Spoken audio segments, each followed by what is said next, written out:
I didn't pack a bag. I didn't slam a door. I didn't say a single word to her that night. I just stood in the driveway of my own home, keys still in my hand, and watched the lights go out in the bedroom window. The bedroom we had shared for 11 years. And I made a decision that would change everything. Not the decision most men would make. Not the one she was counting on me to make. Not the one she was counting on me to make.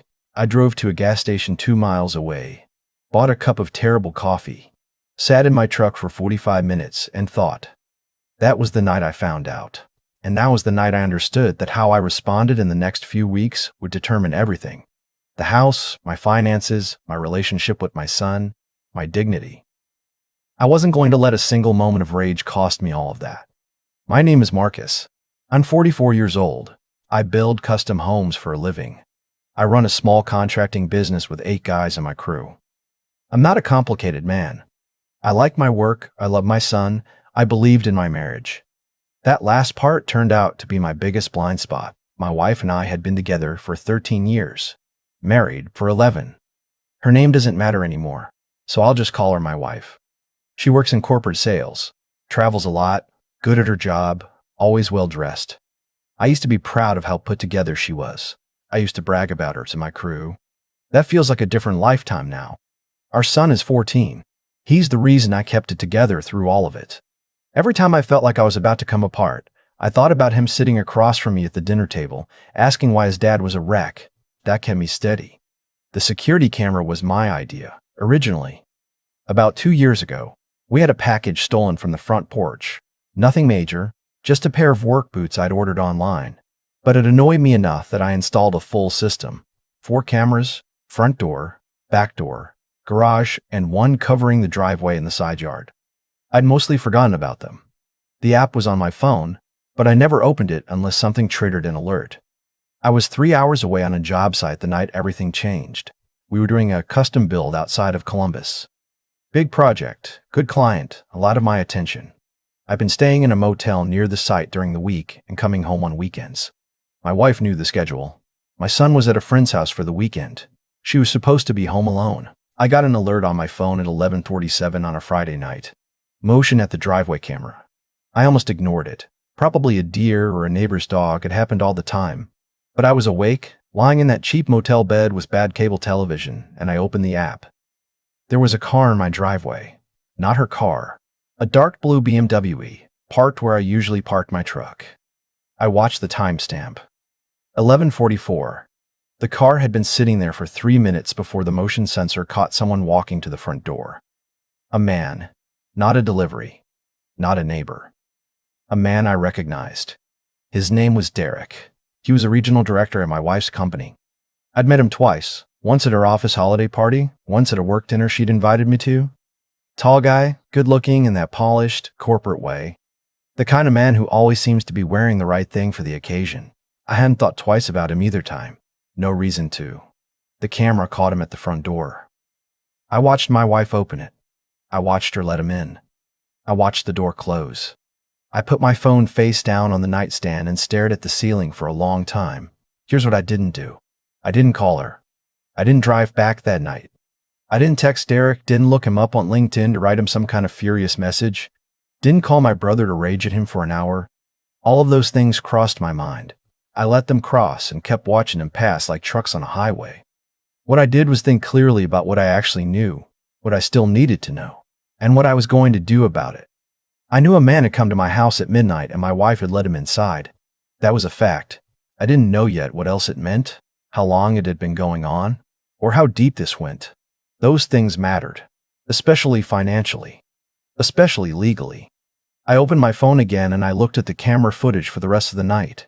Derek's BMW stayed in my driveway until 6:18 in the morning. 7 hours. I didn't sleep. The next morning I drove home. I didn't tell her I was coming. I wanted to see the house, see her, see if anything looked different when she didn't have time to compose herself. I pulled up at 9 a.m., and Derek's car was gone, of course. My wife was in the kitchen in a robe, drinking coffee, scrolling her phone. She looked up when I came through the door and her face did something complicated. A half second of something I now recognized as panic, before she smoothed it over into surprise. "You're home early," she said. "Job hit a lull," I said. "Needed some things from the office." I went to my home office, closed the door, and sat down. I want you to understand something about that moment. Every instinct I had was screaming at me to walk back out there and confront her, to tell her what I'd seen, to watch her face fall apart. There's a part of every betrayed person that wants the confrontation immediately, wants to see the other person realize they've been caught, wants the acknowledgement, the apology, or the defensiveness, some kind of reaction that validates what you're feeling. But I'd spent the whole drive home thinking about what happened to men who confronted their wives with incomplete information and no legal preparation. I'd watched it happen to my buddy Ray 2 years prior. He blew up the minute he found out, moved out of the house that same week, and spent the next 18 months fighting for what was already supposed to be his. His wife had time to move money, change accounts, get a better attorney. Ray got crushed. I wasn't going to be Ray. I spent 2 hours in my home office that morning. I went through our joint bank accounts online. I looked at the statements for the past 6 months with fresh eyes. The kind of eyes that are looking for something specific instead of just glancing at the balance. What I found was a pattern I had completely missed. Small transfers, 200 here, 300 there, into an account I didn't recognize. Never enough to trigger a conversation. Never enough to seem alarming. Over 6 months, she had quietly moved just under $9,000 somewhere I couldn't see. She was building a runway. She had been planning this for a while. I took screenshots of everything and emailed them to myself from a personal account she didn't know about. An old Gmail I used for fantasy football and nothing else. I went back out to the kitchen, made myself breakfast, talked to her about nothing. For 20 minutes, she asked about the job. I told her it was going fine. She mentioned she had a work call in the afternoon. I said sure, no problem. I drove back to the job site that afternoon and called a divorce attorney from the parking lot of a Wendy's on the interstate. The attorney's name was Sandra. My buddy from the gym had used her 2 years earlier and said she was sharp and didn't waste time. She answered on the second ring. I told her I needed a consultation as soon as possible, that I had documentation, and that I wanted to understand my options before my wife had any idea I was moving. She had an opening the following Tuesday. Don't move any money, she told me. Don't close any accounts. Don't confront her yet. Just document. I documented. Over the next 12 days, I became a different version of myself. Outwardly, nothing changed. I came home on weekends. I had dinner with my wife. I helped my son with a history project. I watched a football game on the couch like a normal Sunday. But inside, I was running a parallel operation with a focus I hadn't felt since I was first starting my business. I checked the cameras every night. Derek came back twice more in the 2 weeks I was watching. The first time, his BMW was there from 10 p.m. until 2 a.m. The second time, a Thursday, he arrived at 7 in the evening. My wife had told me she had book club. I saved every clip, time-stamped, backed up in 2 places. I also found the messages. I want to be precise about how that happened, because I didn't go snooping through her phone behind her back. I found them by accident, and I mean that genuinely. I was using the family iPad to look something up while she was out, and her iMessages were synced to it. I didn't go looking for them, but they were there, open on the screen when I picked it up. And once I saw the name Derek at the top of the thread with a heart emoji next to it, I read them. I'm not going to pretend I didn't. What I read in those messages changed the texture of my grief. Because this wasn't a mistake. This wasn't a weak moment at a work conference or a stupid one-time thing she was eaten up with guilt about. This was a relationship. They had inside jokes. They had a nickname for me. They called me the foreman, like I was just a part of the household maintenance. A guy who kept the lights on and fixed things when they broke. They talked about the future. Derek had written, about 4 months earlier, "When are you going to stop waiting?" And she had written back, "Soon. I just need everything lined up first." She was waiting till everything was lined up. She was lining things up. The $9,000 made a different kind of sense now. What struck me most, and this is something I've thought about a lot since, was how little she seemed to wrestle with it.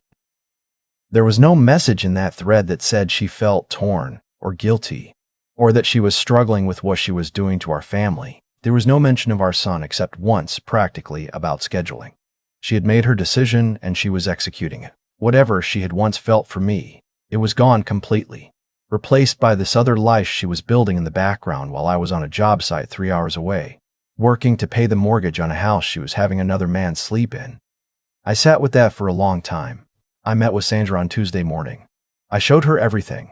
The bank transfers, the camera footage, the screenshots of the messages I had taken on my phone. She went through it carefully and quietly. She's been preparing to leave, Sandra said. The question is whether you get ahead of this or respond to it. I want to get ahead of it, I said. Then here's what we do. Sandra was methodical. She walked me through what our marital assets actually looked like. The house, my business, her 401k, the joint accounts, the hidden accounts she'd been building. She explained what I was entitled to, what she was likely to argue for, and what the camera footage and messages meant in terms of evidence.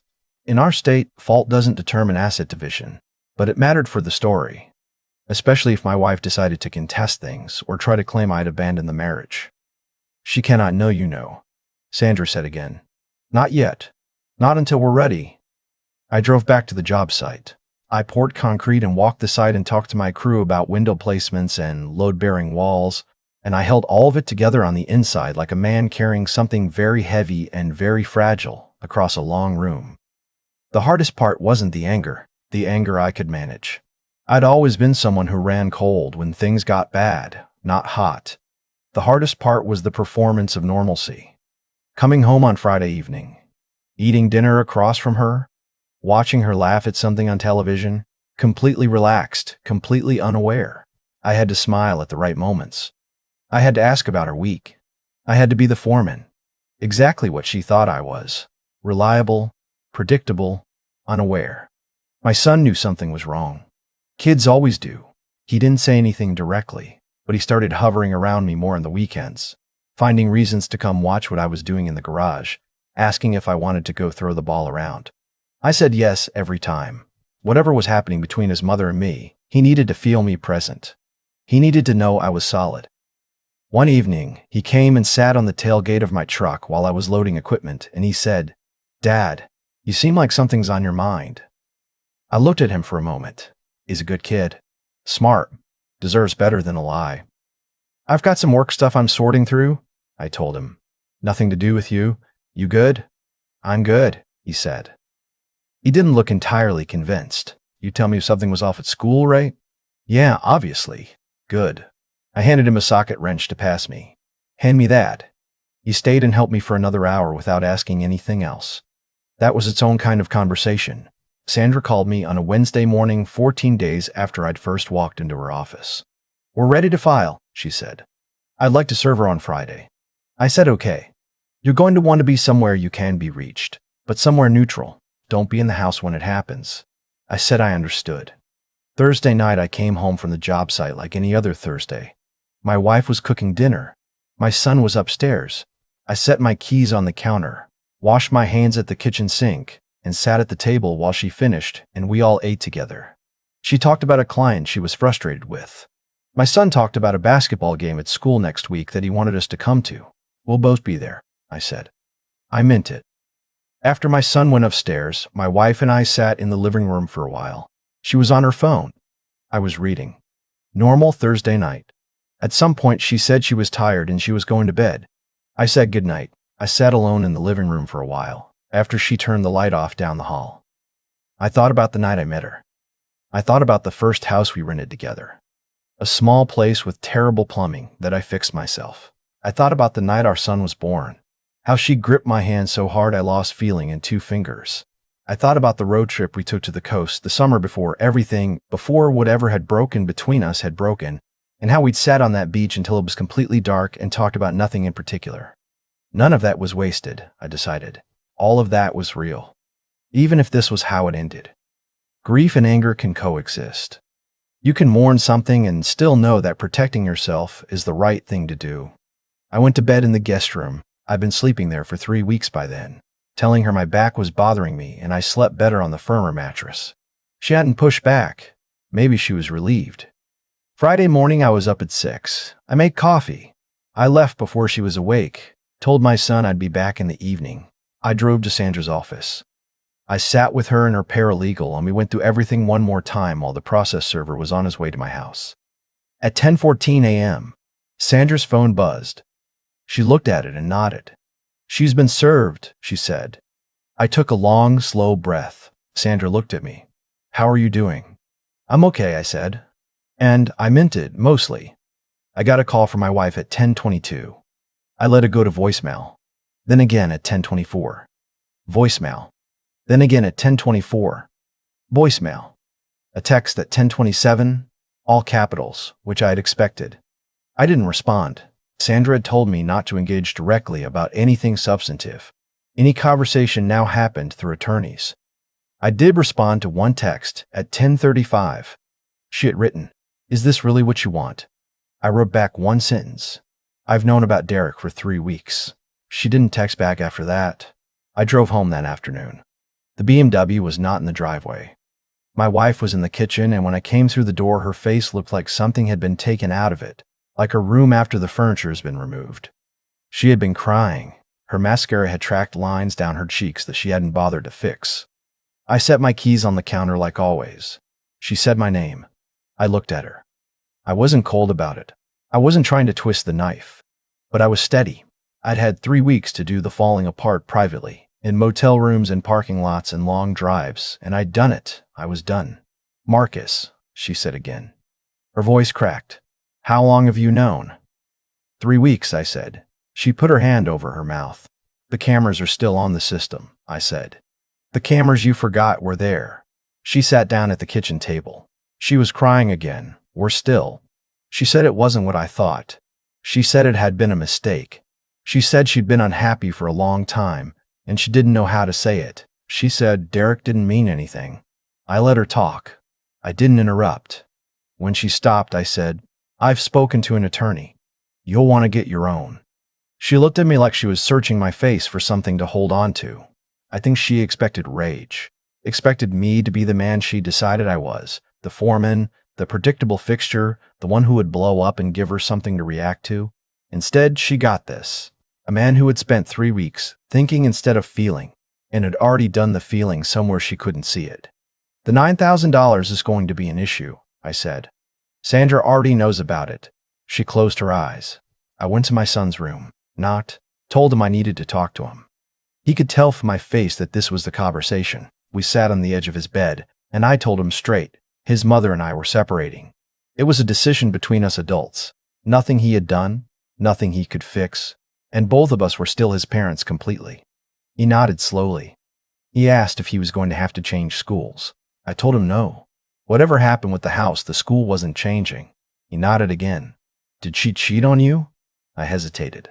"He's 14. He wasn't asking for the graphic version. He was asking me not to lie to him." "Yeah," I said.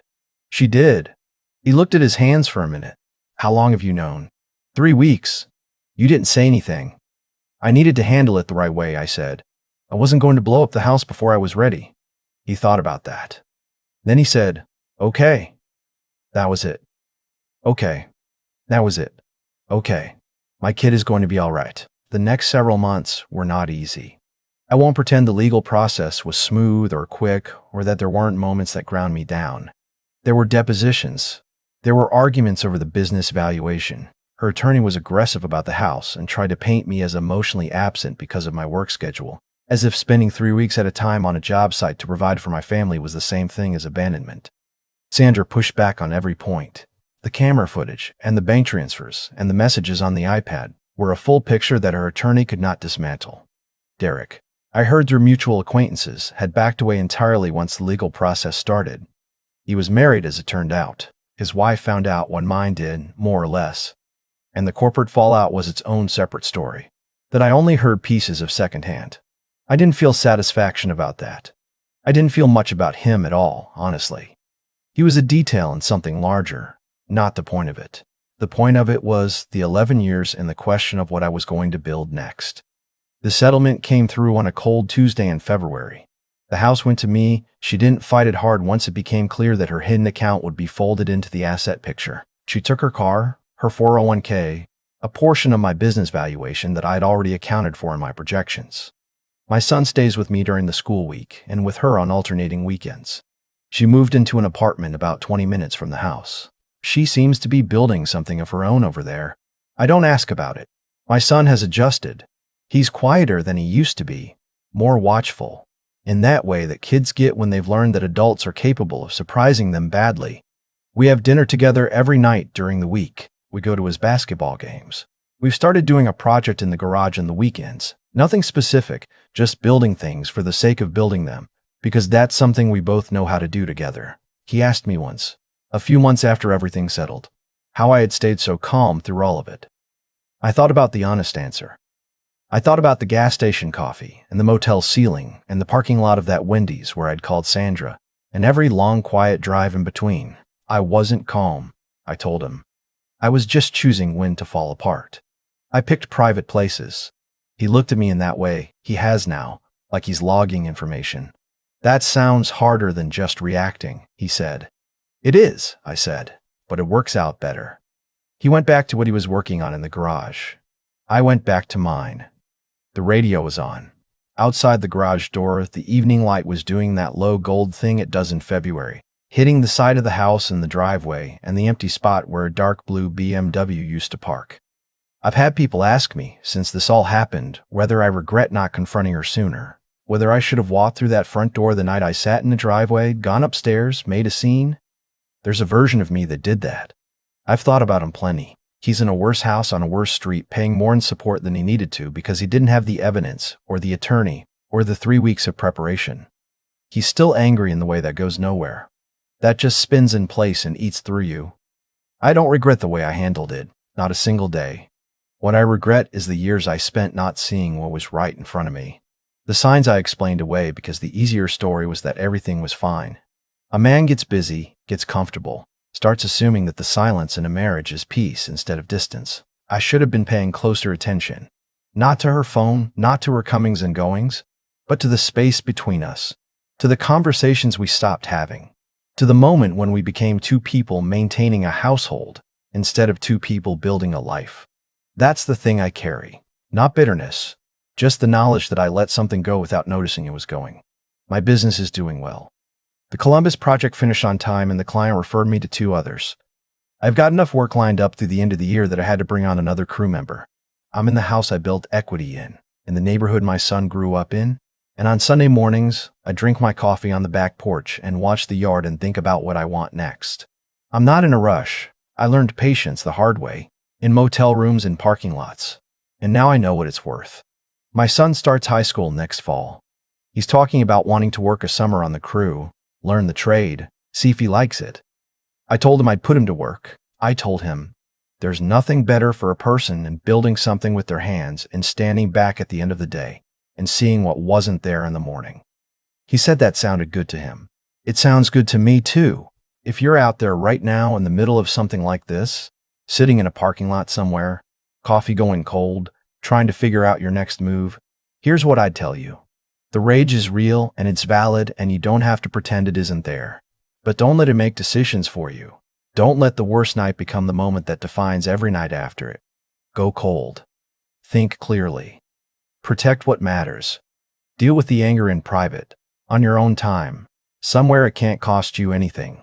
The people who think patience is the same thing as weakness have never watched a patient man work.